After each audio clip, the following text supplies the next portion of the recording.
their questions and give the call to the Honourable the Leader of the Opposition. My question is to the Prime Minister. I refer to the Prime Minister's refusal to answer my question to him yesterday. I again ask the Prime Minister, can he confirm that none of his ministers nor any member of staff made representations or requests to any relevant departments or agencies to support or expedite the issuing of Australian passports to ISIS sympathisers in Syria? Call to the Prime Minister. Mr Speaker, I do thank the Leader of the Opposition for his question and for his obsession with this issue. If only, Mr Speaker, he was as obsessed when ISIS fighters were coming home on their way. If only when there were 40 people coming home, he was as obsessed. Mr Speaker.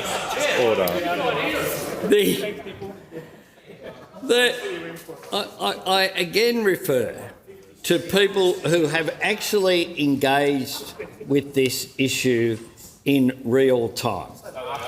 Peter Dutton, the Minister for Home Affairs.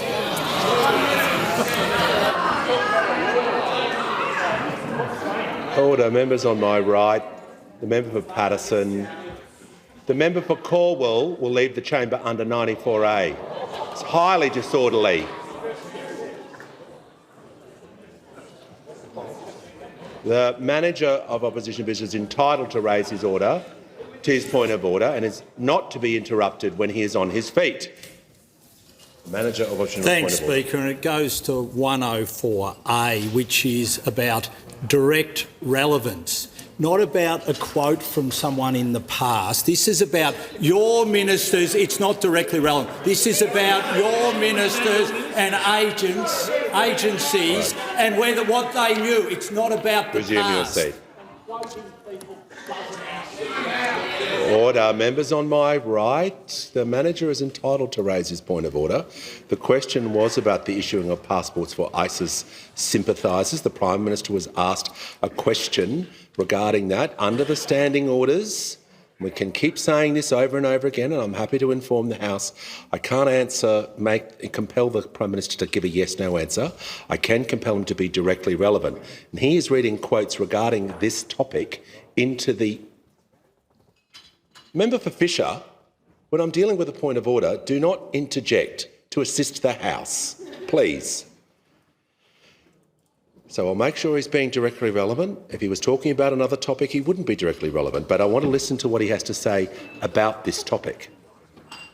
Prime Minister. Thanks, Mr Speaker. I'm going directly to the issuing of passports and why it happens in a normal way, no matter who the government is, because Australian citizens